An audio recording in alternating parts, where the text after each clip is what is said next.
Good afternoon, ladies and gentlemen, and welcome to episode 268 of the Co-op Podcast. I'm your host, Rich Billy Jr., and today I'm joined by Mr. Gary A. Swaby. How's it going, Gary? Not too bad, man. Not too bad. It's been a long week for both of us, I think. But yeah, as usual, we're here to discuss the latest in video games. So that's a Abs- positive. that is a positive. We are right now in the first week of October. This whole month is going to be crazy as far as video game releases. Pretty much everything entertainment. So yeah, a little tired, a little worn out this week. I know I've been pretty busy doing a few other things outside of just looking at games. But yeah, we're going to power through today's show because we definitely have a couple of things to talk about. So it should be fun. Um, so before we get into all of the topics for this week, we're going to let you all know what we have been playing, and I'm going to start off with you, Gary. What did you get a chance to play this week, if anything? Yeah. So as always, Overwatch. Nothing really new to report there, except that the Halloween event is kicking off next week, and they revealed two of the new skins that are coming. The one for Doomfist and Widowmaker. So you guys can check those out online. But yeah, besides that, I also played some more Dragon Quest 11, and I'm still very much enjoying that. The thing is with this game, it's like you can't compare it to a lot of other JRPGs in terms of like the story, because the story is really like simple. It's like a simple, fun, and cheerful kind of story.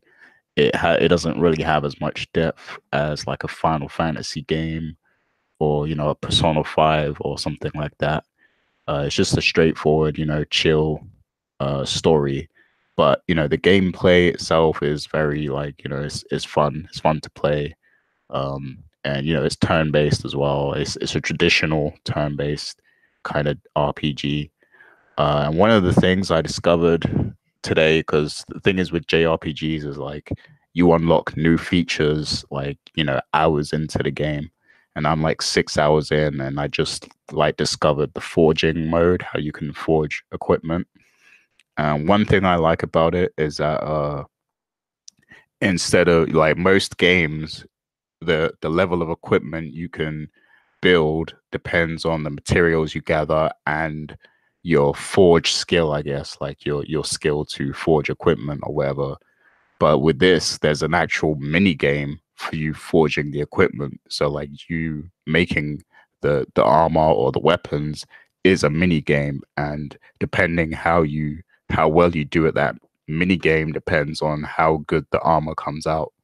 So I like that because that's a bit of a difference to how other games approach it, because it really depends on how well you perform with that mini game. So I think that's a cool touch there. But yeah, I mean, besides that, it's a super chill game. Definitely not one of the best JRPGs I've played in a long time. It doesn't beat Persona 5 or anything, but as a JRPG, it's satisfying. The art style is really amazing. So yeah, I'm enjoying it. Sounds good. Yeah, I definitely would like to try out Dragon Quest. Don't really have any idea when I would get a chance to do that because it definitely won't be this month, though. I can confirm that much. There's way too many other games that I have to, that we have to cover, so on and so forth. So, but definitely we'll check it out once my schedule clears up. All right. So, oh no, you're gonna say something else. And I was just gonna say, yeah, I mean, if you are into these types of games, then it's worth checking out. But I don't know if you're gonna really get into it though, because I Well, know here's the you. question: What's up? somebody who is just starting this, to actually play this series, do you think this is a great game to start for like a new player? Yeah, I mean, because this is my start into this series as well, And just like Final Fantasy, each one of these games is different. Like, you know, it's got its own separate story from the rest of the games. So yeah, I mean, this is a good place to start. Okay. Oh, we'll see what happens. You know, just got to make time to play some of this stuff because, like I said, there's too many games out now. But you know, once the schedule clears up, maybe I will be able to give it a chance. We'll see what happens. So, as for what I've been playing, I've been really playing two games for the most part this week. I definitely wanted to play more, but I've had a very, very busy schedule all week long. So as far as what I have been playing, first and foremost, still playing Forza Horizon 4. Um, Hands down, the best racing game this generation. I have to say that. I said Forza Horizon 3, it was the best at, you know, when that came out 2 years ago. But I think now, after, you know, I've played a lot of different racing games. Now, having played Forza Horizon 4, and I still will have a review for it, but I have to say, without a doubt, this is the best racing game this generation. It's not a, this is my guess. No, this is my opinion on it, my full opinion on it. That's my thoughts, just because there's so many great things about the game. I mean, there's a lot to do. You know, as I said last week, it's a ton of things to do, a lot of cars to collect.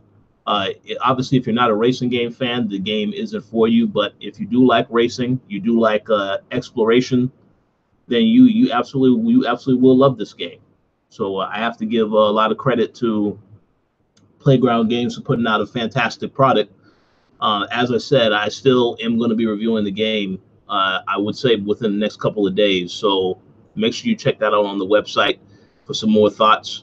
But yeah, I just can't say enough about it. Great racing game, very fun, relaxing game to sit back and play after you've had a long week. So if you do have Game Pass, you should download this game ASAP. Don't even think twice about it.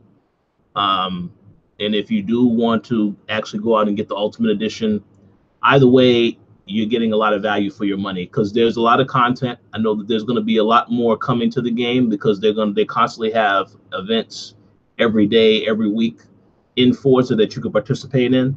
So there is no shortage of there's no shortage of content whatsoever across the board. So definitely check it out if you're interested. And stay tuned for my review in the next couple of days. Also, I got a chance to play another game, a game that I know Gary, he has told me off camera multiple times. Man, I just can't wait to get my hands on this game. And of course, that game is WWE 2K19. Yes. I've had a chance to play that now for a few days, and I have to say there is going to be a review coming for that as well. Today is the day that the game actually launched. For those that pre-ordered the Gold Edition or the Deluxe Edition, game came out today. I have to say, as a wrestling fan, some aspects about this game I'm totally fine with. But then when I always go back to the discussion of with 2K, when you think of 2K, you look at what they've done with the NBA 2K series. The presentation is on point in that game. We can criticize the microtransactions that they have in the game because I think that is the biggest issue with the NBA 2K series now. But when I think about the quality and the presentation, what Visual Concepts does with the NBA 2K license is fantastic. What they're doing, though, however, with WWE 2K, it's just absolutely, you know, it's no reason for it to be this messed up. You have a lot of people on that roster that aren't in the game, one of which is the current NXT champion, Tommaso Ciampa. He is not in the game at all. And it's funny because he was in the game last year, in the last game. So they could have easily just added this guy in there. You know, they don't have to take time to rescan the guy again. I mean, just add the same character model because a lot of the character models they have are the same anyway every single year. But little stuff like that is very annoying. The commentary in the game, pretty much the exact same commentary that has been in every of the last couple of games. And it doesn't make sense from a presentation standpoint, because if you actually watch NXT, you actually watch SmackDown, you would know that there are certain people on commentary that they have on the show. But instead, they just have the three same commentators on every single show when you're actually playing these matchups, which is very unrealistic.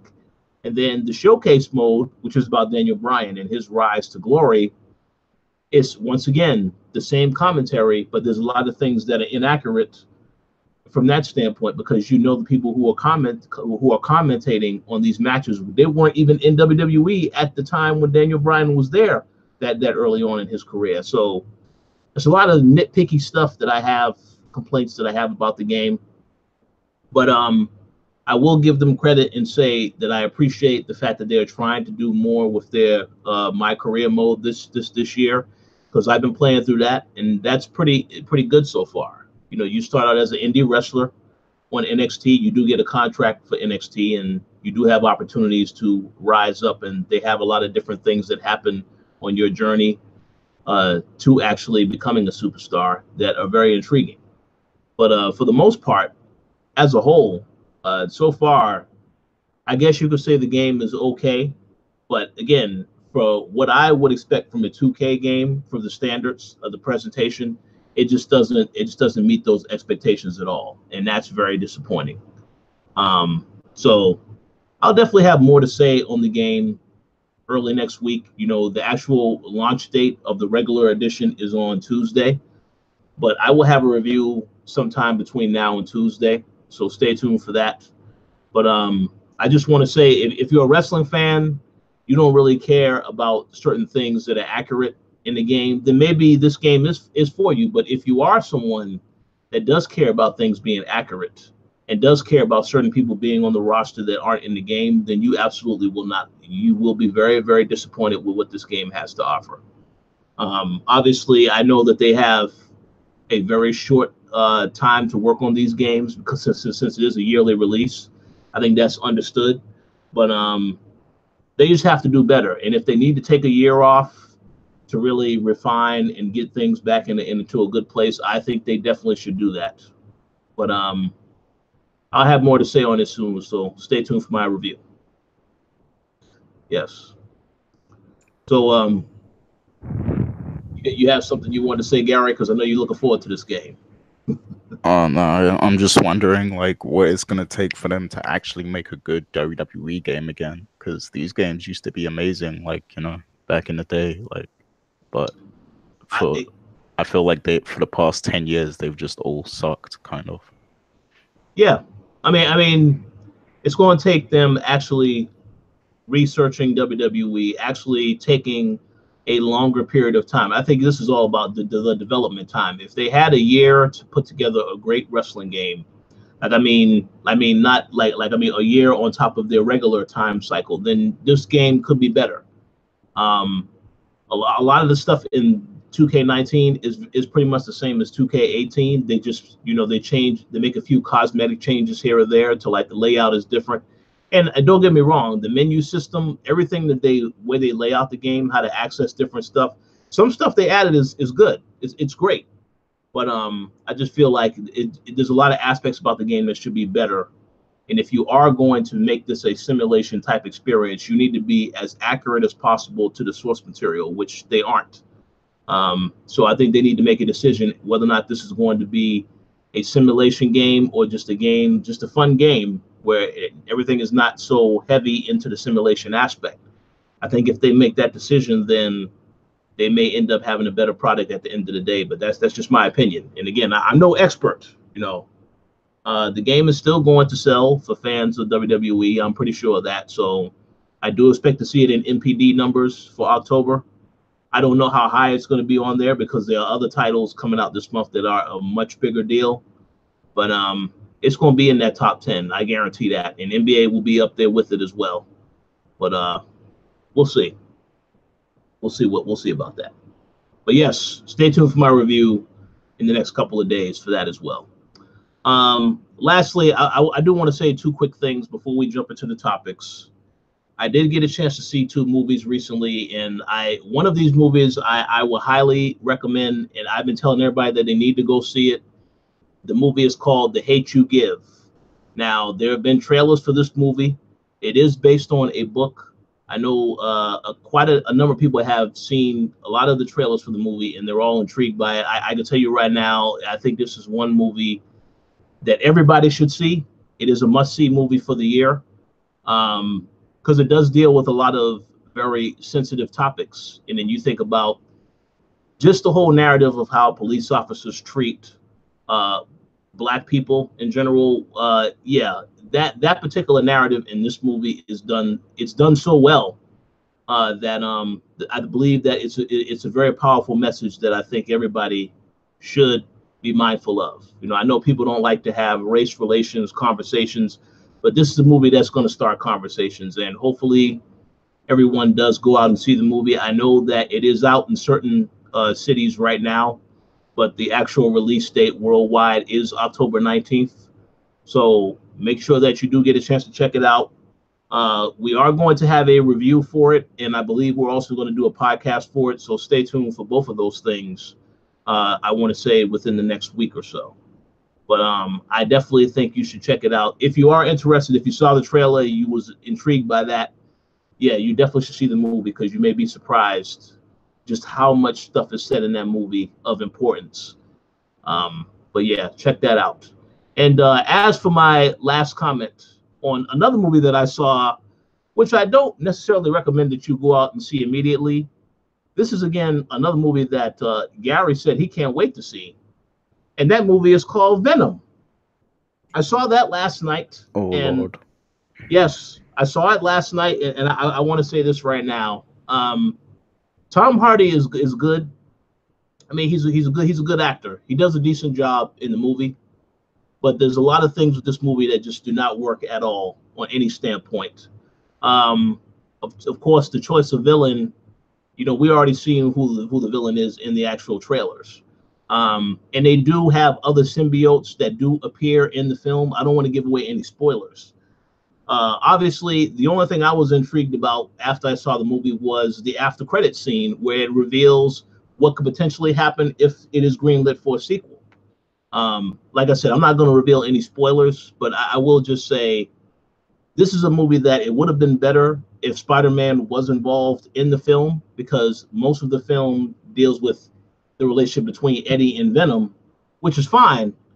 But a lot of people ask the question, when you make a Venom movie, how can you think it's going to be successful if Spider-Man is not in the movie? And I think that is a valid question you have to ask, because a lot of things about this movie were just silly, over the top. The jokes were a little, you know, some of them were okay. They were pretty funny. Other ones just didn't hit at all. But I just think, you know, and of course, you know, Stan Lee does make an appearance, because he tries to have cameos in all these Marvel movies. So he is in this movie also. But I just think, in terms of the quality of movies that Marvel puts out on a consistent basis, I know Sony worked on this product, so this is their movie, but Marvel should be careful about working with Sony on some of these projects. That's all I'll say. I mean, I'm glad that they gave permission to have Spider-Man back in their movies. That's fine, but they got to be careful with just letting Sony do all these other movies they want to connect to the same universe. So, but with that said, if you did get a chance to check out the movie, definitely leave your comments, because I'm curious to hear what you thought about the movie. But please don't do any spoilers yet, because there are some people that they may actually want to see this movie this weekend. So definitely don't spoil anything for them. But we will be talking about this movie a little bit more in more detail, perhaps later in the month after everybody's had a chance to see it. But yeah, I don't know, man. It's all over the place. That's all I'll say. All right. That pretty much concludes what we have been playing, and also what I got a chance to see this week. So we're just going to dive right into the news topics. This very first topic, I'm going to go to you, Gary, because I mean, I feel like this is a game that was created specifically for you, because I know you're a huge Harry Potter fan. So apparently there was some news that leaked out that there is a new Harry Potter game that is currently in development over at Warner Brothers. So, Gary, what was your initial reaction once you heard this news? Yeah, so it was the footage that leaked. It leaked online, and you know, it kind of blew up.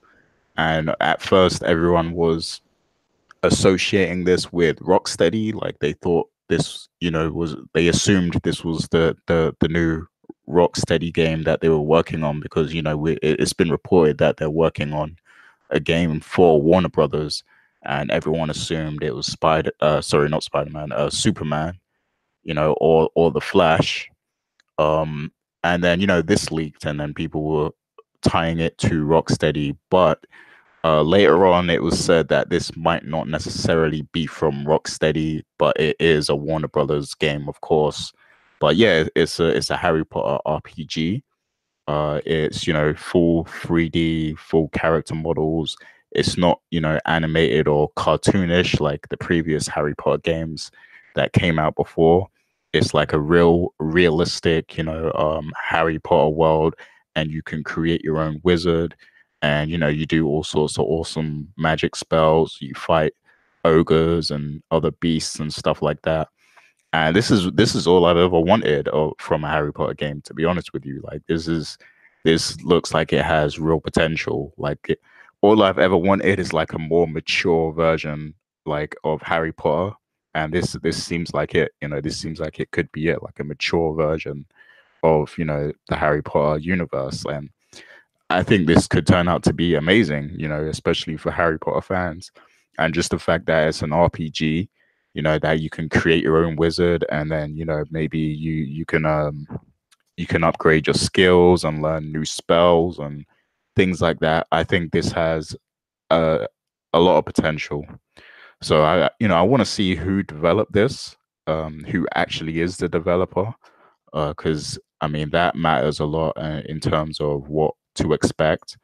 But it's good to know that it's coming. And my question is, when were they actually planning to announce this? Because if this footage leaked, I would assume that they were going to announce it pretty soon.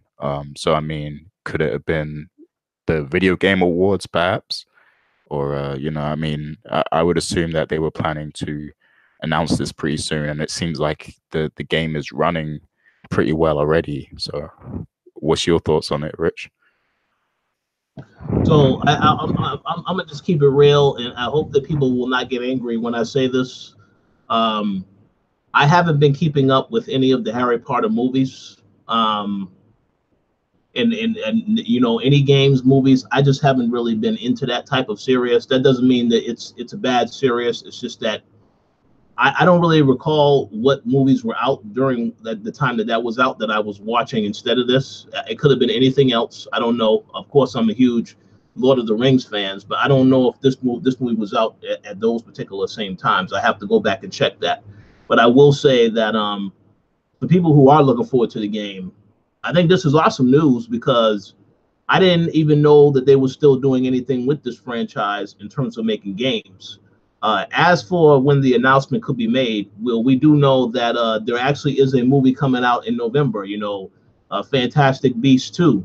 So I would be thinking that that announcement was going to happen closer to around the time that movie was coming out, because that is an option that they could do with that. But in terms of what I have seen from some of the leaked images and so on and so forth, yeah, it looks very intriguing. I don't know for sure if it's a game that I would want to pick up because I figure that you have to be a fan of the series or into that type of lore to really get into it. I mean, I don't know, but once again, once they actually announce it and they reveal the footage, so on and so forth, then I may be even more intrigued and I may actually pick it up.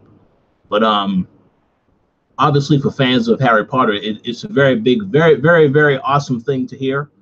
I know David Jagno was very excited to see this announcement because I did speak with him briefly. I know he was excited about this. So I'm pretty sure a lot of people who are huge Harry Potter fans, this is a game that they absolutely will pick up day one. They'll be looking forward to.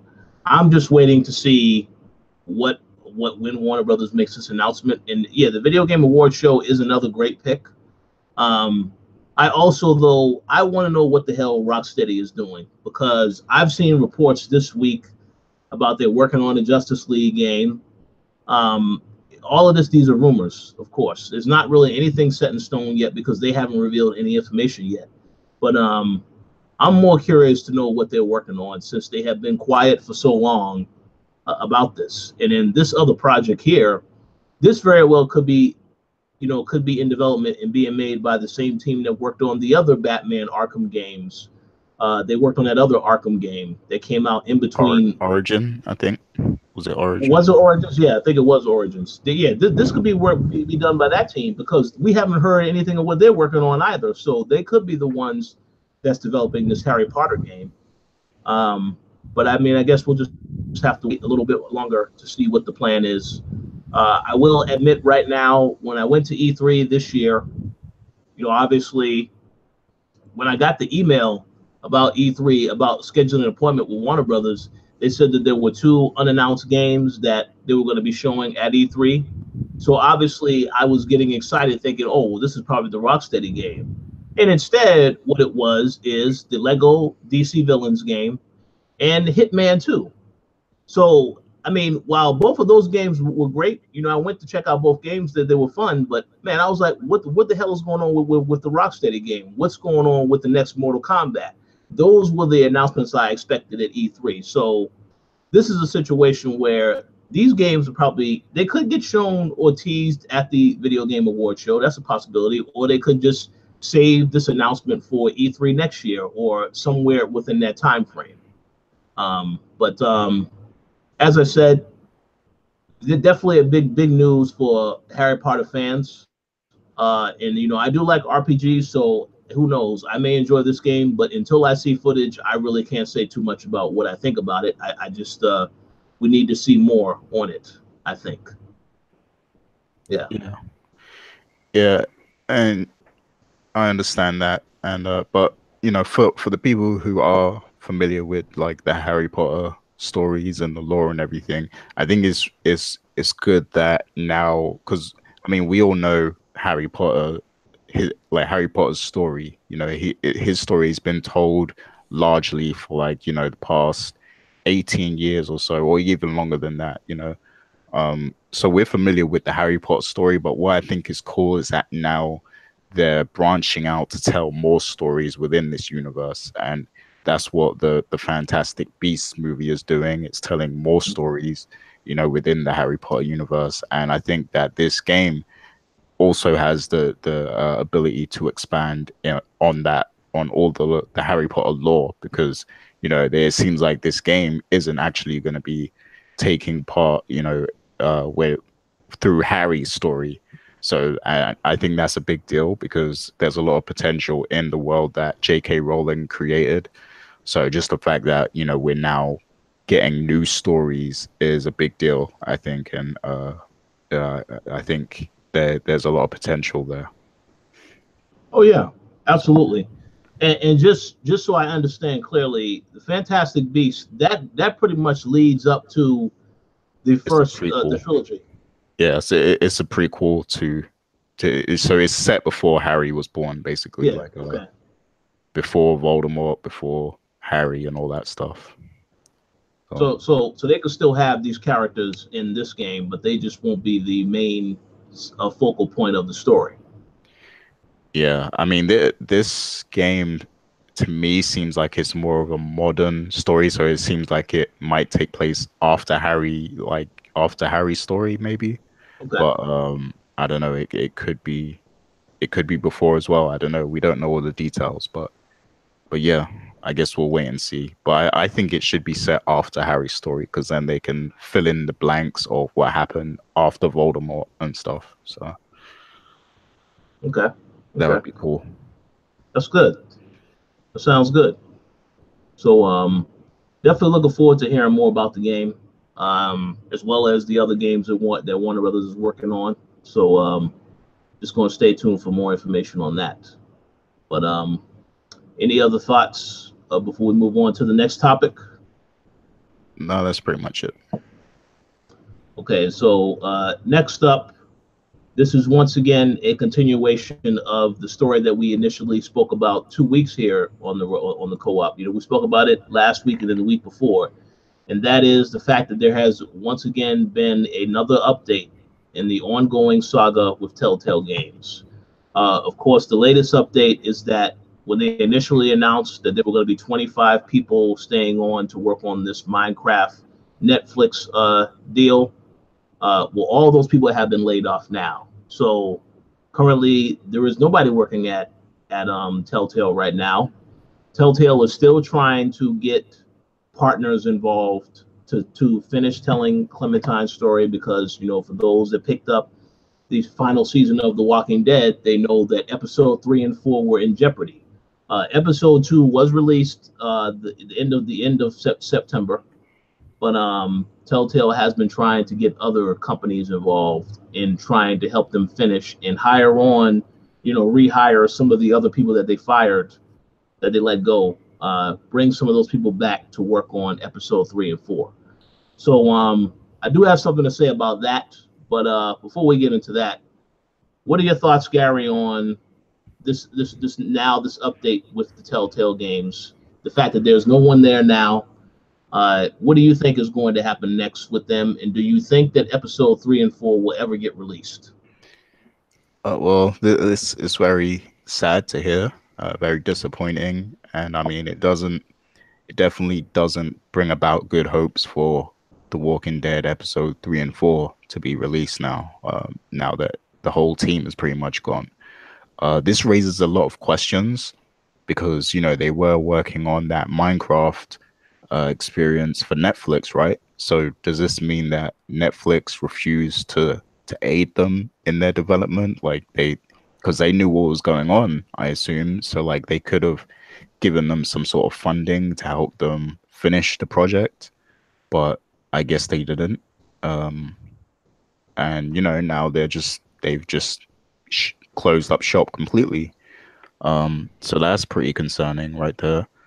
And also, you know, I'm hearing that Telltale, they want to kind of negotiate with other studios, with other game studios, to help them finish off The Walking Dead.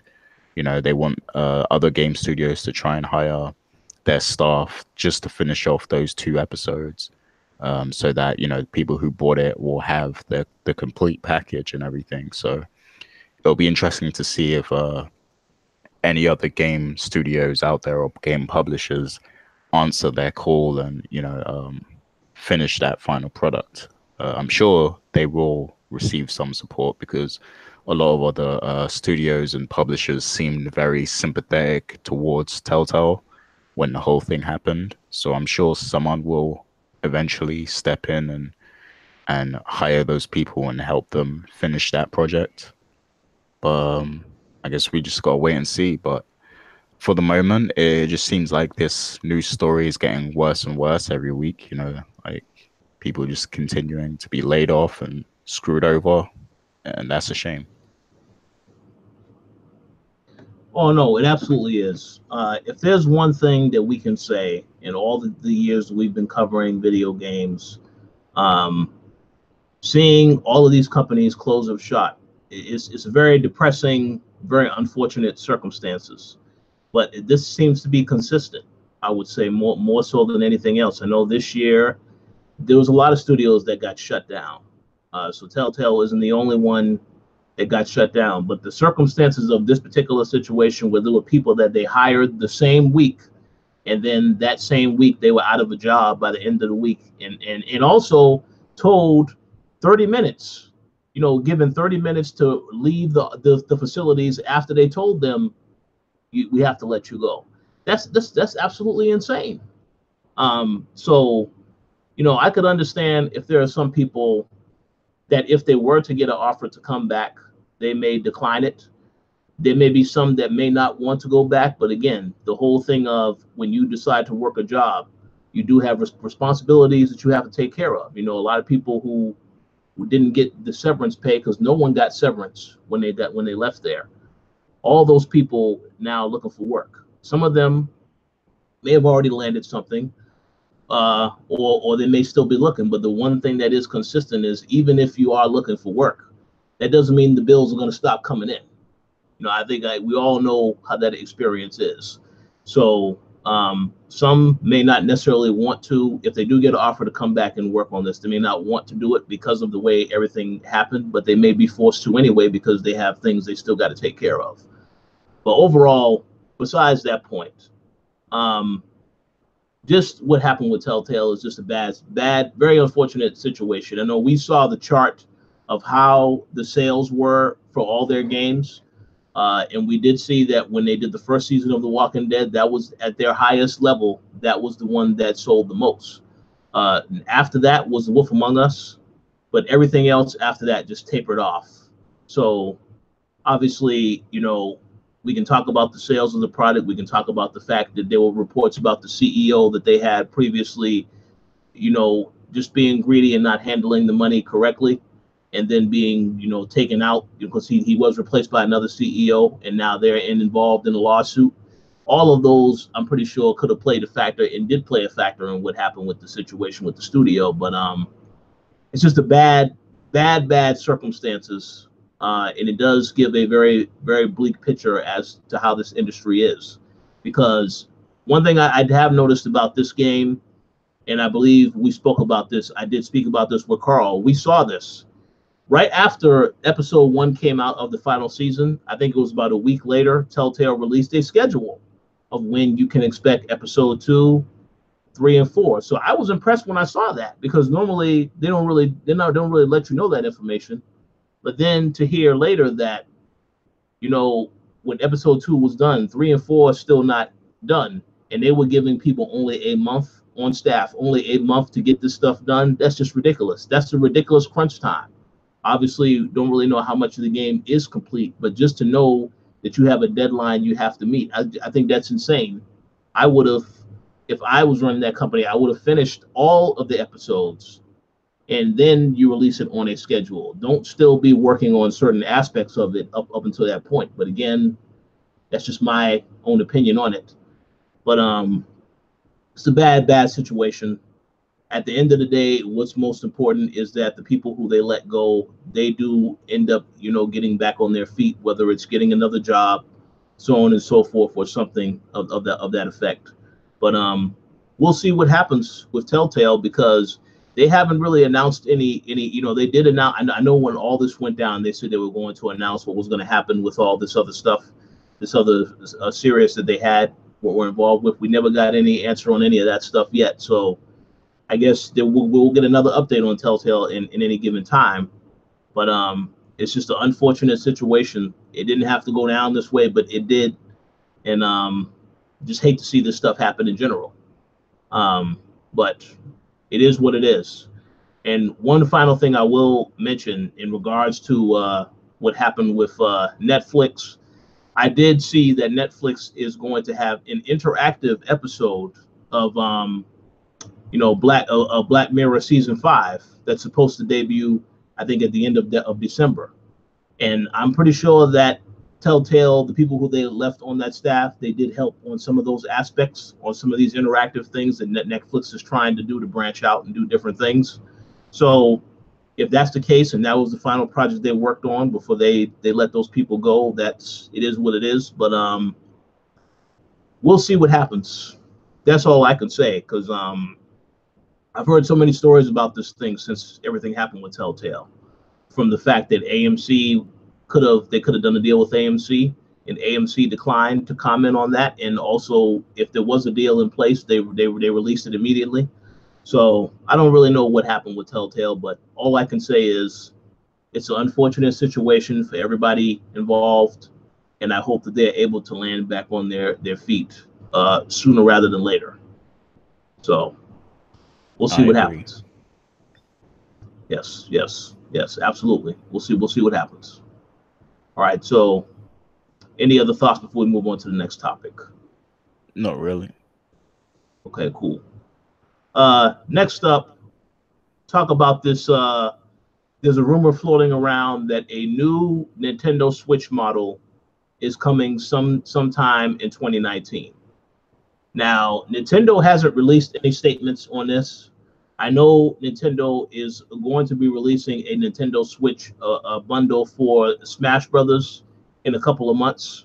So I don't think that if this news was in any way going to be true, they definitely would not announce that now because they want people to get that Smash Brothers Wii. I mean to say Switch. So what do you think about this news regarding a new model coming in 2019? And do you think it's a good or a bad idea for Nintendo? I mean, I wouldn't say it's good or bad. I mean, it's typical Nintendo. I mean, they did it with the DS, 3DS, you know. They always bring out these new models. I don't expect this to have like a huge technology jump or anything like that. It seems like they might put in you know, a better screen, better quality screen or something. And you know, perhaps they'll change a few things like the memory or something maybe, and probably the design as well. They might make some design changes. And but beyond that, I don't know, like I don't know what else they might change. You know, obviously it's gonna run all the same software that the current model runs. So I don't expect them to change too much in terms of the actual tech. It's just I think it's going to be some subtle design changes, and probably the biggest thing will be the screen. I saw that, you know, they're trying to implement screens that are in line with current smartphones on the market. But also there was a you know, there was a something that said they're probably not going to do an OLED screen, but you know, I guess it will be a higher quality screen than what you currently have on the Switch. And I mean, I don't know if that's enough to even, you know, warrant people upgrading. You know, if they already have the Switch, they probably won't want to upgrade to the new model if it's not a significant leap. But for the new people who haven't, you know, bought Switch yet, then I guess it's good for them because then they get a slightly, you know, more enhanced version of it, I guess. But yeah, I mean, this is something Nintendo's always done. They always, you know, release uh, new versions of the same thing for people to buy, and you know, hardcore Nintendo fans will probably still buy it anyway. You know, even if they already have it, but I don't think it's going to be enough to prompt the more casual people to upgrade. But Yeah, what do you think about it? yeah, I mean, I pretty much agree with what you're saying. Um, I'm not really surprised if there is a new model coming because it feels as though when the Switch came out, there was a lot of aspects about it that, while it's a great handheld console, whatever you want to call it, um, there's a lot of great aspects to it. But you know that there has to be some other iterations, similar with Xbox and PlayStation. You know, we had the Xbox One X and the PlayStation 4 Pro, which we normally we wouldn't get that, you know, in a console generation, but we had that with these two consoles. So I think that it makes sense for Nintendo to do this, and also because we already know the next PlayStation and Xbox are already in development. You know, they're not coming out next year, obviously. They probably won't be out till maybe 2020, 2021, so on and so forth. But when those systems come out, I would think we already know Nintendo's not going to be rushing to release whatever's coming after the Switch. So to have these revisions make sense, because it's probably may take them a little bit of time to really figure out what they want to do after the Switch. But I don't have a problem with the new models.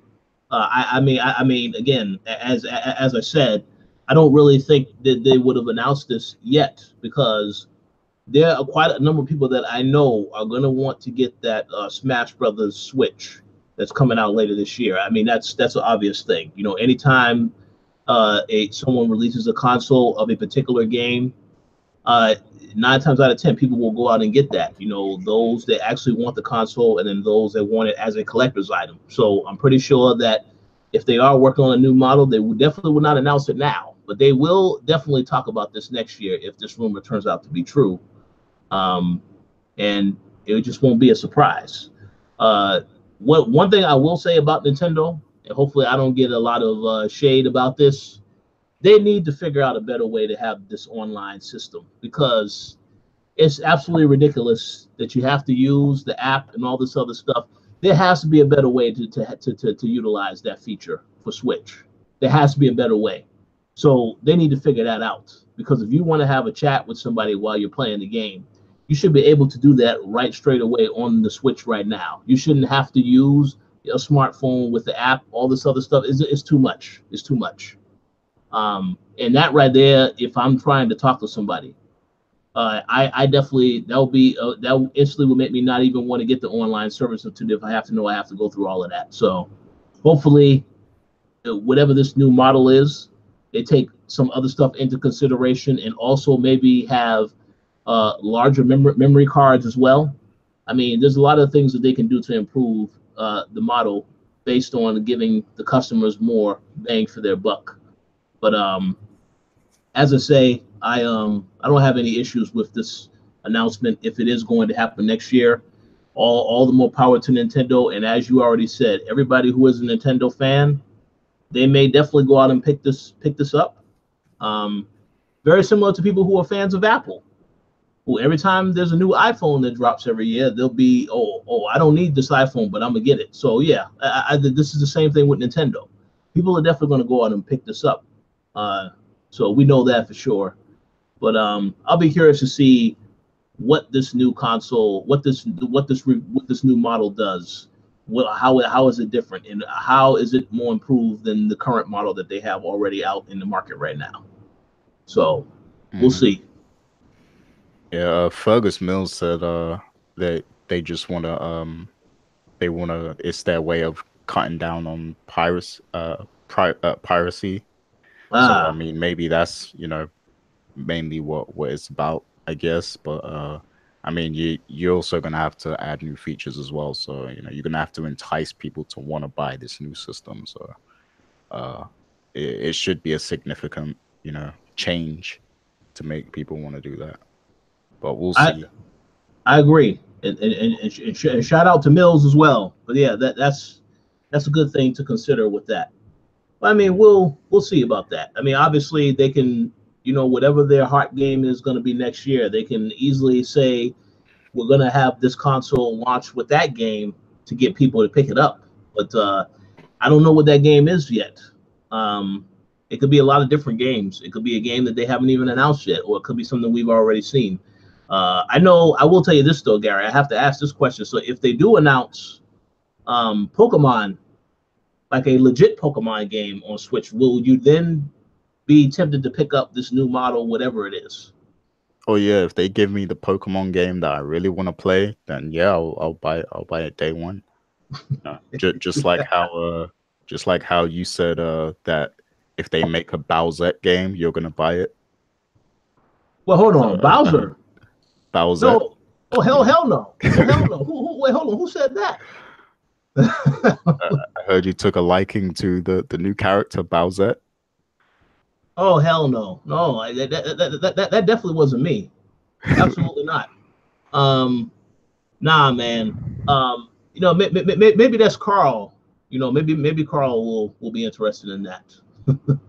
But no. I mean, honestly, I like I said, I haven't really been too impressed with any Nintendo titles that I have seen. Obviously last year the Mario Galaxy, yeah, that game is fantastic. But I haven't really seen anything yet that does impress me. However, I will say that Starlink, when that comes to the Nintendo Switch, because I feel is the Star Fox game that we should have gotten a long time ago, I absolutely will get that. That's no doubt about that. I am interested in that. But outside of that, I don't really know what Nintendo game I would be interested in. I have to wait and see if they, because I have to keep it real, man. I like mature games. I'm not saying that Mario is a bad game. Obviously, I like to play mature games, adult-oriented stuff like The Witcher, so on and so forth, which we're going to talk about here in a little bit. So if they don't have any of those games on the Nintendo Switch, then I absolutely will not. I'm not going to be that interested in picking it up. But we'll see what the future holds, because anything can happen. Oh, so you want that adult-oriented content? Yes, but mature audiences only. And I'm not just make it clear. Like I said, The Witcher, stuff like that. Yeah, that'd be great. Wolfenstein, yep, that'll be great. And I know that was on the Switch, but it came too late. It didn't launch on the Switch. Doom 2 is coming to Switch, same day and date as PS4 and Xbox One. So I may consider that, but quite honestly, I don't know, man, because I just feel like I love my Xbox One X. I love the PlayStation 4, so I may just stay on those consoles for the majority of the third-party games. But we'll see what Nintendo does in the future to get me to actually play the Switch more. But Yeah. we'll see. I saw Sega said that they would consider putting the Shenmue remaster on the Switch as well if enough people ask for it. Which is cool, I guess, you know, for Switch owners. But my thing is, it seems like a lot of these third-party games are coming to the Switch after they've already come out on other platforms. And, you know, for the people who own multiple platforms, it's like, why would you then buy that version, you know, unless you want to play it portable? But, you know, it seems like a lot of these games should just come out on the Switch day one with the other versions. Yeah. But yeah, I mean, at least this is the most amount of third-party support they've had in a long time. So I guess that's a positive. Oh, absolutely. Yeah, that's definitely a positive. But yeah, I mean, for me, it depends first and foremost when the game launches, and what you know, because if it launches, if the game launches on PlayStation 4 and Xbox months ahead of coming to the Switch, then I definitely wouldn't pick it up on the Switch. And also, it just depends, you know, because I still like getting achievements, I still like getting trophies, so that's why I say I probably will play most of third-party games on my Xbox or PlayStation. But any exclusives that I am interested in, yeah, I will definitely pick that stuff up on Switch, depending on what it actually is. But we'll see. I will say this: if they do decide to bring Shenmue to Switch, let's hope that they fix a lot of issues, because I know Edward complained about how Shenmue runs on the Xbox One. So hopefully it is optimized correctly and everything actually works the way it needs to work if it is brought to Switch. That's the only complaint that something that they would definitely have to address. But other than that, it's totally fine for it to come to Switch for those that are interested in it. Indeed. So we'll see. But I believe that's it for Nintendo Switch. We're now going to move to a topic that I mean, ever since I saw this story earlier this week, I said, you know, I can't wait till we have this discussion, because this is going to be. I have no idea what you're going to say, because we didn't talk about this beforehand. I know what I'm going to say, but essentially, you can go into more detail as to what this story is about. But we do know that the author of The Witcher is now suing CD Projekt Red, trying to get 16 million, basically trying to get more money for the games that were released. I believe it's Witcher 2 and 3, because when he did his initial deal, it was for the first Witcher game. But I guess now that he sees that the series is popular, you know, we have a Netflix series coming in 2020. We have the fact that Geralt now is going to be in Soul Calibur when it comes out later this month. So obviously he sees the money rolling in and he wants more money. So Gary, I'm going to go to you first and ask you, what are your thoughts on this situation? And then I'll share some of the things that I think is going to happen as a result of this. Cool, yeah. So I have a lot to say. There's a few other things on the back end as well that I've read about, and I will address that later. But let's get into you know, the meat of the situation. So the author Andrzej Sapkowski, you know, he wrote The Witcher back in the 90s or so, and you know, he allowed CD Projekt to buy the rights to make the video game. Now, when he initially, you know, did this deal, he wasn't expecting these games to blow up and sell a lot. So he opted to take more money up front as a deposit, you know, so like he wanted a large advance slash deposit, so CD Projekt would pay him a large amount for the right to make the video game. They did offer him at that point, they offered him a profit share so that he would take less money up front, but then he would share the whatever profit they made from making the game. Now, if he would have took that deal, things would have been okay because he would be profiting off of every sale of The Witcher also. But because he didn't think the game was going to sell back then, he chose to take more money, for them to purchase the rights. So I see this as his own fault because, he didn't see the vision. He didn't understand how big the video game could get. And he opted to choose more money. I guess I can understand his position because I know a lot about the writing and the publishing industry. And, if you're a small time author, you're really not making that much money. It's hard to really make a lot of money in the book publishing industry unless, you have a ton of books in your catalog. So I can understand his point of view back then. He was probably like, look, I've wrote these books and they're not making that much money. So I'll take, a large sum of money from CD Projekt, because, the game's probably not going to sell anyway. So I'll just take this money real quick. That was probably his mentality.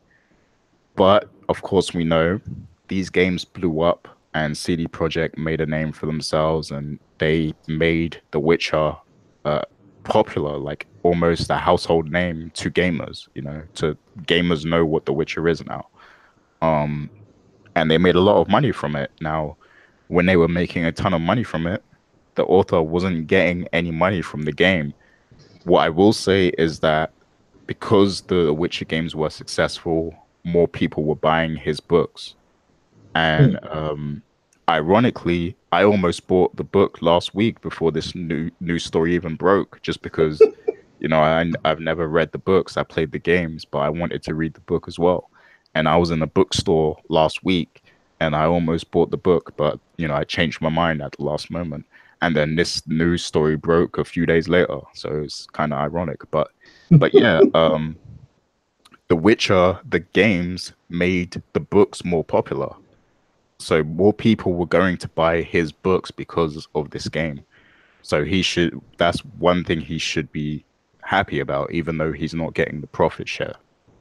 Now, where this issue is starting to arise now, I think, is because you mentioned it, the Soul Calibur thing, but Hmm. also Netflix. So Netflix purchased the rights to make a TV series. Now, what I think happened is I think Netflix gave him a large sum of money. So he probably thinks if Netflix is giving me this much, I should be getting more from CD Projekt. And perhaps the negotiation was up for renewal for CD Projekt to continue using the license.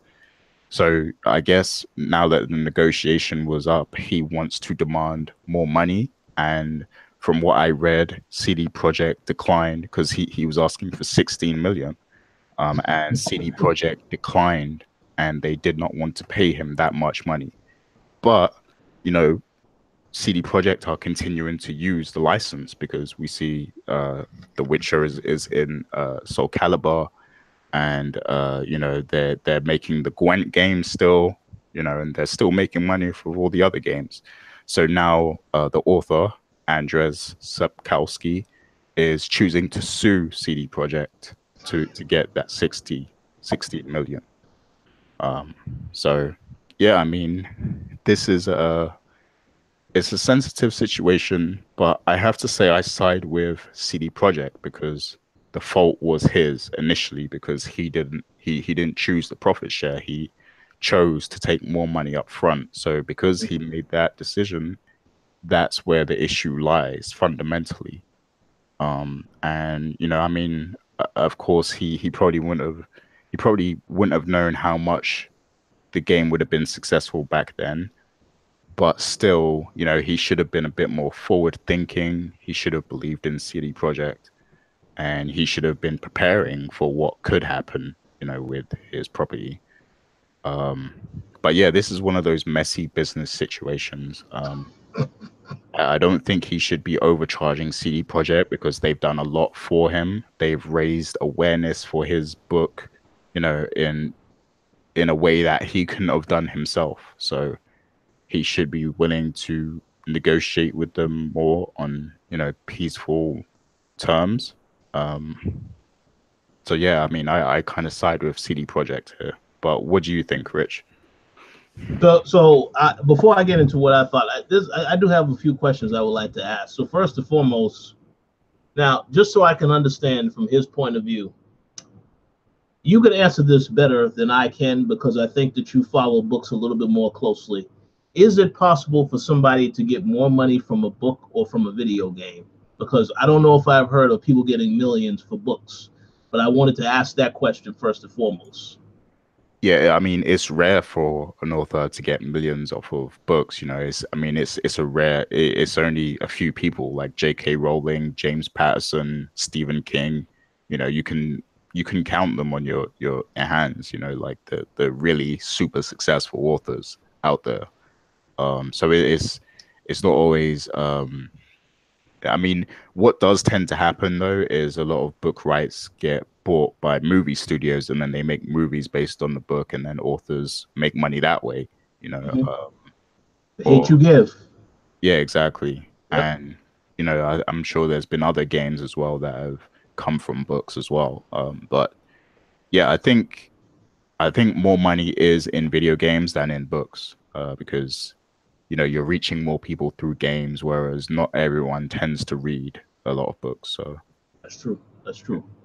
Okay. So now what I want to say is I definitely do think that he should have thought a little bit more when he was presented with this offer in the beginning, to take the lump sum or to just decide to do some type of payment, some type of contract where he does get a percentage of, you know, a certain amount of copies sold. Or I mean, he could have negotiated this a lot better. Now obviously when they talked to CD, when he spoke to CD Projekt Red, I don't know if they told him with the initial deal it's going to be multiple games or how many games. I don't know if they told him that, but I would have said if the first game is a success, I mean, you have nothing to lose. You know, you should think about, but obviously he thought about, well, I'm gonna just get this large lump of sum of money up front, so I don't have to worry about if the stuff isn't successful, then I got my money. But yeah, he probably should have thought about that a little bit more. But I think that is a whole issue of the communication between him and in the studio, obviously. And I definitely side with CD Projekt Red. That I do think that I understand them deciding that they were not going to give him the 16 million. That's fine because they figured there already was an agreement that we had in place. You got the money that you wanted, so that's it.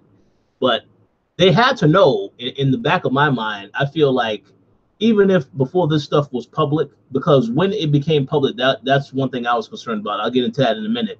But they had to know that this was coming because of the stuff with the Netflix deal, because of the fact that Gerald is now going to be in Soul Calibur, because of these other two games that were released. Because I would have thought that he was still getting money from these other two games, but to know he didn't get anything from those games, that's interesting.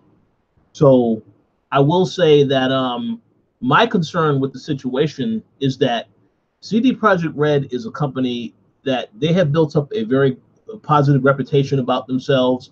One of the very few companies that they don't have microtransactions in their games. They made a big deal about saying that they don't do these practices. The paid DLC, yeah, they did not do paid DLC for the longest time, but then they had DLC for The Witcher 3 that they were charging people for, but they made sure that it was that you got your value for your money because most of that content lasted about 6 to 8 hours.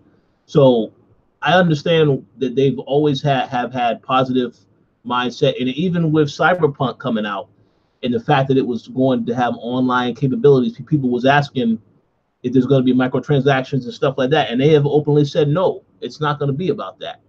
My only issue is because they have portrayed themselves to have such a great reputation in this industry so far, when you see stuff like this happen, even though you could say that they was in the right not to give this guy money, there's going to be some people out there that definitely are going to say, well, this makes them look bad because it makes it look like they didn't honor, they wasn't giving this guy anything for these games, and that they're just using the license and they're not going to to do anything further to, incentivize him for, for something that he created. So that's the only concern that I have, because we know firsthand when we've seen them at E3. Every time we go to their presentations, is fantastic. They make you feel at home while you're watching the presentation, and then they are very generous with the stuff that they give you. Because I know I got a Cyberpunk 2077 statue when I went to the E3 conference. I know when we went to go see The Witcher, we both got a statue, and we also got a code for the game as well. So they're very generous. They do great, phenomenal work. My only concern is this issue here, because it's now blown up and everybody knows about it. Now this gonna make people think negative of them as a studio. So we'll see. Go ahead. Yeah, those people who might think negatively of them don't know the facts though, because the thing is, it was CD Projekt who suggested that he take the profit share. They suggested to him that he takes the profit share, but he Oh, really? declined. Yeah, like they were the Oh, ones telling him, we can do a profit share with you, but he declined in favor of taking more money up front. So I mean, they offered oh it to well. him. So Okay, so this is all on him then, all aspects. I didn't know that they offered him this deal. So, oh yeah, it's definitely his fault, no doubt about it. yeah, I mean, Um, it was all part of their pitch because back then they, because he's a Polish guy too, and they're a Polish developer, and they were inspired by his work, and they wanted to work together and in the long term and make something of it. So they came to him with the profit share idea, but he chose to just take the money up front, and that's why we are where we are. Like if he would have, been smarter about his business back then, things would have been cool now. Like they would have been making money together, and um, things would have been all sweet right now, probably. But now I guess because he's feeling himself a little bit because of the Netflix deal, and because people are buying his books now because of what CD Projekt has done, he feels like he can extort them and try and get more money from them, and that's a shame because they were really the best marketing he ever had for his book. So just the fact that he's now trying to extort them for money is a bit sad to see. But yeah, CD Projekt definitely aren't in the wrong here, in my opinion. Interesting. Yeah, that's a real messy situation now. The other thing that I do have now a concern, because obviously when I read the article, it said that, oh, this guy was going to be very aggressive in his pursuit to get that money. So, going through a lot of different, legal situations, trying to get this thing on a much higher stage. My only concern now, though, is now that we know that this is something that's going to be ongoing until they come to some type of resolution. Now, does this pretty much mean that we won't see any more Witcher games now because they will have to be concerned about having to deal with this guy? Or do you think that they'll still continue to operate as they intend to, regardless of what happens with him? Yeah, I mean, depending how this turns out, I don't think we're gonna see any more. I mean, they've got the Gwent game, and that still features Witcher lore heavily. So I'm not sure what's happening with that in particular, but I don't think we're gonna see any more new games. Like me and you have talked about, maybe they're working on a game about Ciri, the other Witcher character. Yeah. I don't think that's going to happen now until they handle this lawsuit. So if this goes bad, we're probably not going to see any new Witcher games from CD Projekt. But it's good that they are working on their own original IPs now because they have Cyberpunk. So at least they have other things they can fall back on. They can start to create their own IPs even. Yeah. So I guess that's good. They're definitely capable of doing that. But um, that See, also. Oh, go ahead, Carrot.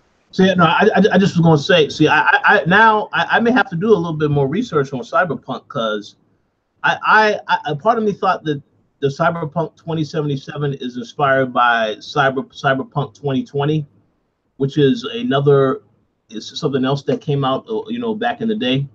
But Oh I need yeah, to do. yeah. I think you're right. So, Yeah. I don't know if this is still a completely original concept. I mean, it certain can be original, but I have to check that. It's a tabletop game or something, I think. Yeah, yeah. So, I see. I have no idea. I do agree. It's good that they're working on something else because I do feel for the longest time because The Witcher. I mean, when I started playing their games, for the majority, I remember the first game I played was The Witcher 2, and then of course 3. So I've only known about the Witcher games. I did get a chance to check out Gwent, and I thought that was good as well. So I do think it's good for you to do for them as a studio to do other projects so that you're not only known as the people that make The Witcher. Um, but yeah, I'm very curious to see what happens with this situation because I think they could tell so many stories in that universe.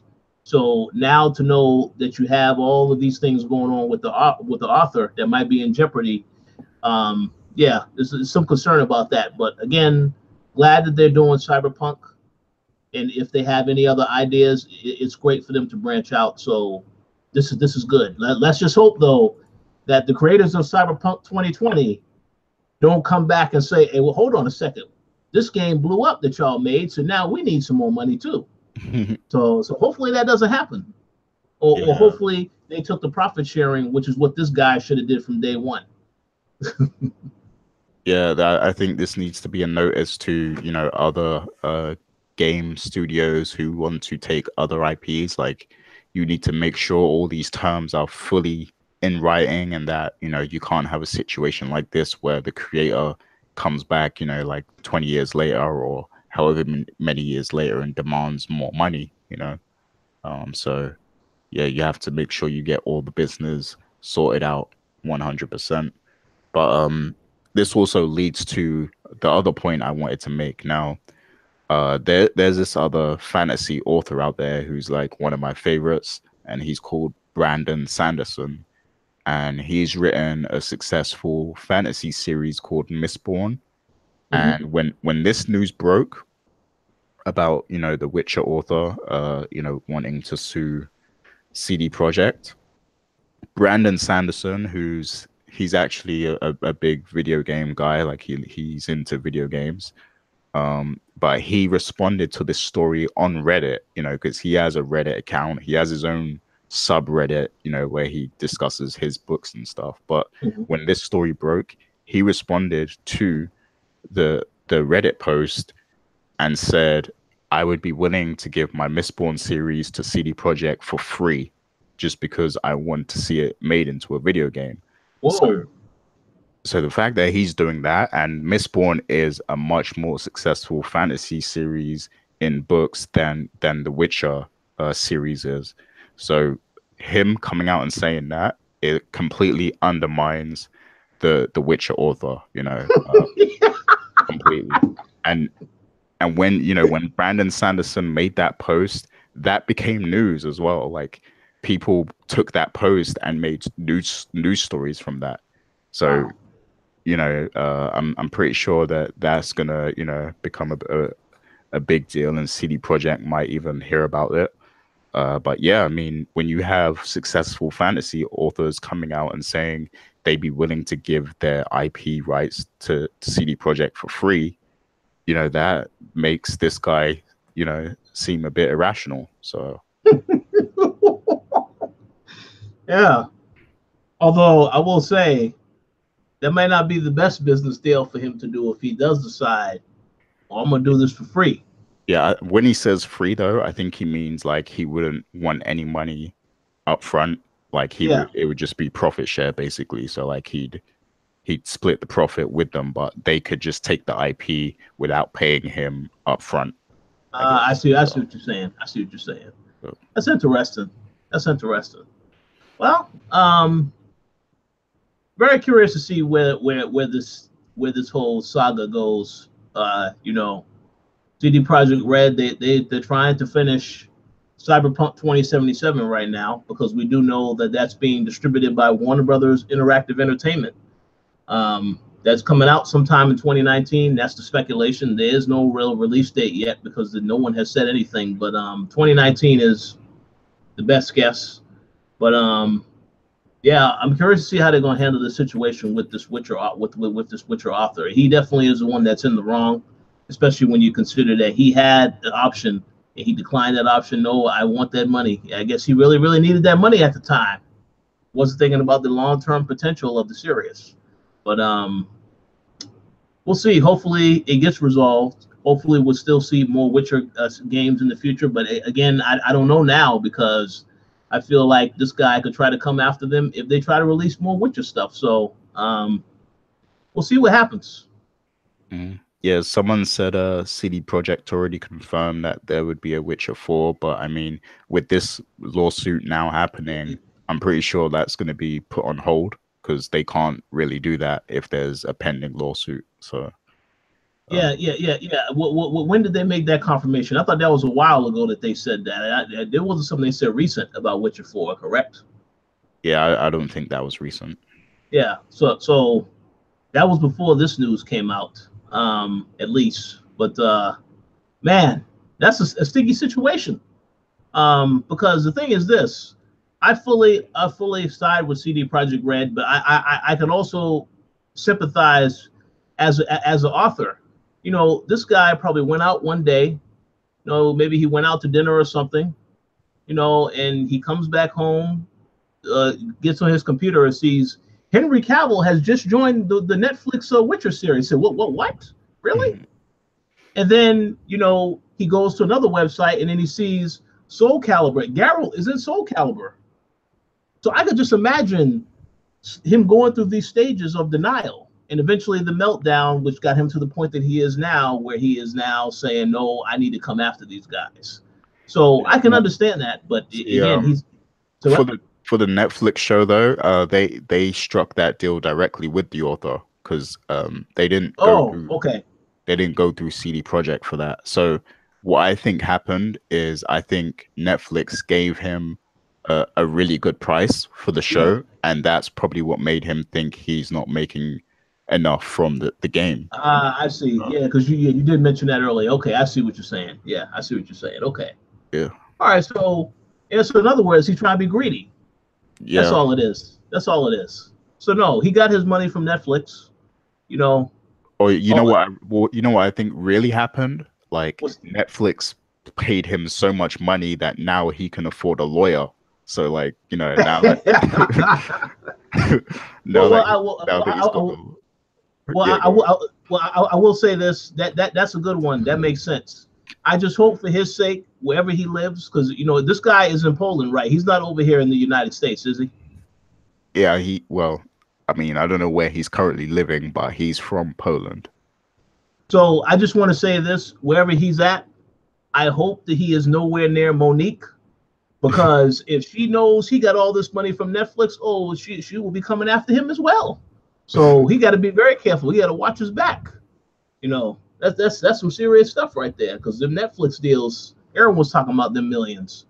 But so he got his money, so he's just greedy now. So no, we can't feel sorry for this guy at all now. I mean, especially when they offered him the profit sharing. You know, I think anyone who has a brain would have said profit sharing, unless if you really, really, really desperately need money right now.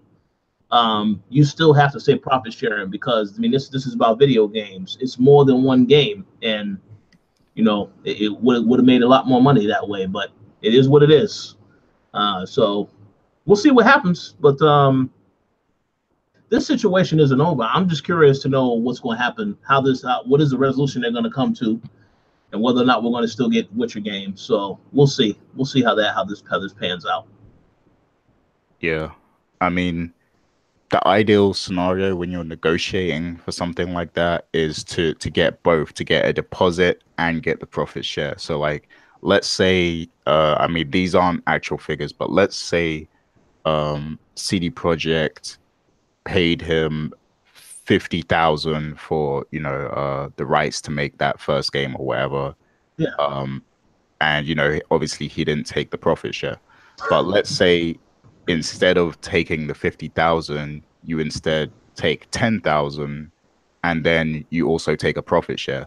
That's the best scenario because you cover yourself on both ends. You're getting some money upfront and then you're also getting the profit share. So if the game blows up, you're making money from it.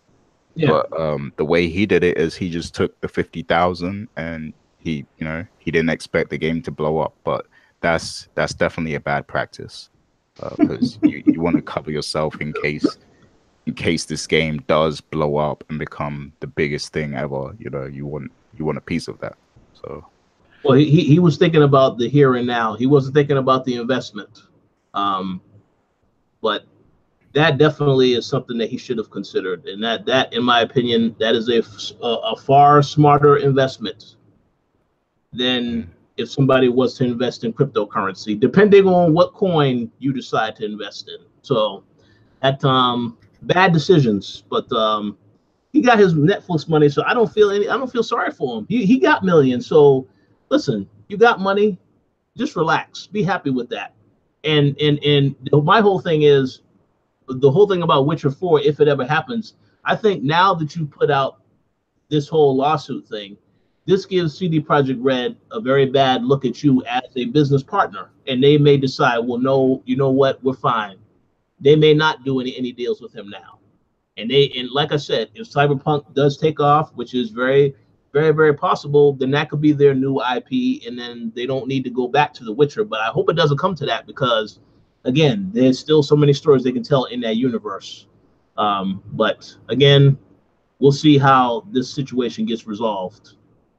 But just crazy, crazy overall for that to go down. indeed. Yes.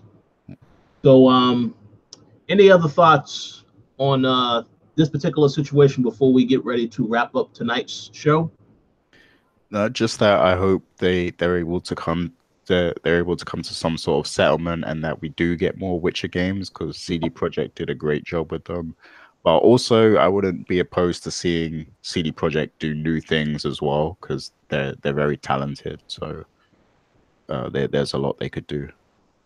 But yeah, I agree with that. I think one thing, and we mentioned Telltale earlier. The one thing about Telltale is I feel like they've never had a chance to really work on their own game. They kept using up these licenses, and Wolf Among Us, I love that game.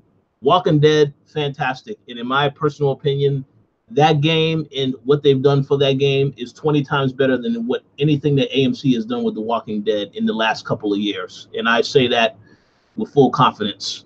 But yeah, they never got a chance to do any of their own original stuff. So I do agree with what you say. CD Projekt Red has proven what they can do with the Witcher license. They're going to do great with Cyberpunk. But yeah, if they do decide to do something totally different, I mean, I think that they definitely could do that. And I think that they should do that, or at least consider that for the future, so that they don't always have to rely on these licenses to make a game. I mean, I feel like they've built up a strong enough following now where they can do this. So hopefully this is the approach they're going to take in the future. Then they won't have to worry about stuff like having to, try to do a profit sharing, and then the guy declines it, and then he comes back and say, no, I want my money. So they won't have this issue, though, if they create their own original IP, period. So we'll see what happens. But yeah, I fully expect that the author is probably going to lose this case if it goes all the way. So I think it's probably going to come down to a settlement. They're probably going to just settle behind the scenes. So. But I would just say this: if I got a Netflix deal and I got millions of dollars, there's no way in hell I'm gonna blow that money on a lawyer for this case. So I just don't get it. Maybe I think a little bit differently. If I have millions, I'm like, okay, you know what? Maybe that deal didn't work out, but you know what? Let me talk to CD Projekt Red about what they're going to do with the next Witcher game, and then at that point, I will see if I can renegotiate that deal and get profit sharing on the next Witcher game. That would have been a better way to handle this. But millions of dollars, and then you decide, let me go ahead and give some of this money to the lawyer. I would not have done that. I mean, it doesn't matter if I was the one that made the mistake. I wouldn't have did that because this is millions of dollars. So Yeah. I just don't get that at all. But it is what it is. Yes, we'll see what happens. But I think that about covers it for the Witcher topic. Was there anything else you wanted to mention before we get ready to wrap up the show? Any other gaming related topics or so on and so forth? That's pretty much it for now. It wasn't Okay. really a news heavy week, but yeah, that's it. Yeah, not too much news and too many games to play. So, but yes, that concludes our episode of the Co-op Podcast for this week. I do want to make a couple of quick announcements. First and foremost, I want to give a congratulations to our Assassin's Creed Odyssey winner, Kip. Yeah, I've already spoken to him. So he did win Assassin's Creed Odyssey. We thank everybody for entering the giveaway. We are going to be doing another giveaway soon, and there will be an announcement about this. As I mentioned before, you can probably guess what the game is because there's only one really huge major game coming out this year. Now, obviously, I'm not talking about Call of Duty, and then some of you may think Smash Brothers, also a great game, also a big deal, but there's one massive game coming out very, very soon. We're probably going to do a giveaway for. So make sure you stay tuned to the website, and we will have a couple other ways for you to win. So stay tuned for that. That announcement will be coming, I want to say maybe next week, but we'll see. Want to give a shout out to everybody on staff. Give a personal shout out to Mr. Jake James Lugo. I know he's currently been experiencing a lot of issues. Hopefully this stuff does get resolved over time, but I did want to send my well wishes to him and his family because I know we've all gone through some tough things in life. I've had quite a rough 2018 myself, but I haven't really said much about that. I don't want to really come out there and be open about everything that I've experienced, but I'm just saying, whenever you go through some stuff in life, normally, eventually things do turn around, and hopefully his situation does turn around for the better. We wish him well with his family, and that everything does improve over time because there's enough going on in this world now. We don't need to be stressed about that as well. So definitely want to send my well wishes to him and his family. Want to give a shout out to the rest of the staff. Tatiana, she is working on a Life is Strange season 2 review, so you can stay tuned for that. Give a shout out to Mr. Anthony Nash. He just reviewed Assassin's Creed Odyssey. The review is on the website right now. I definitely want to pick up that game. The game is, I wanted to get that game before. After I read his review, though, even more so, I definitely want to check it out. So check out his review. Dana is currently at New York Comic Con. She has a couple of things that she's been working on, so stay tuned for that. And as I said, we are going to be having a lot of other shows we're going to be recording here soon for a lot of upcoming shows as well that I can't really talk about yet. But yeah, just want to give out a shout out to everybody on the staff, as well as Gary here for always being around to help out on all the stuff that we do. So yes, give a shout out to everybody on staff. Thank you. And I hope that, oh yes, absolutely. I'm going to now pass the mic over to you, Gary, for the shout outs as well. Oh yeah, so as always, big shout outs to our Patreon supporters, M. Collins, Mauricio Aguilar, Himdil, Fergus Mills, Miguel, and Antonio Rogers, and Sean Gority.